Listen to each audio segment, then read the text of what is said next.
പരമ്പൊരുളാണ്. ആവിർഭവിച്ചു മറഞ്ഞു പോകുന്ന സകല ജഗത്തിനും ആധാരമൂർത്തിയായ ഇച്ഛാജ്ഞാന ക്രിയാശക്തി സ്വരൂപിണിയായ ലോകമാതാവ് ശ്രീ മുച്ചിലോട്ടമ്മ.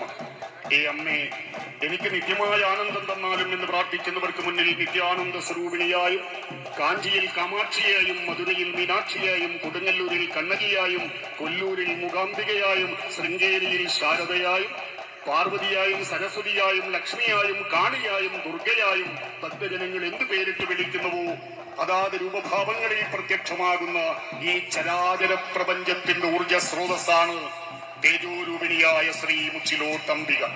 സകല സുരാസുര ഗന്ധർവ യക്ഷ വിദ്യാധര കിന്നര കിംപുരുഷന്മാർ സ്തുതിക്കുന്ന മഹാകാളി, കാലാതിരുദ്രകാളി, കാലസംഘർഷിണി, സർവദാരിദ്ര്യനാശിനി, അതല വിതല നിതല സുതല തലാതല മഹാതല രസാതല പാതാള ദുർഭുവസ്യവർജുന സത്യപാത ഈരീട് 14 ലോകങ്ങൾക്കും നാഥ.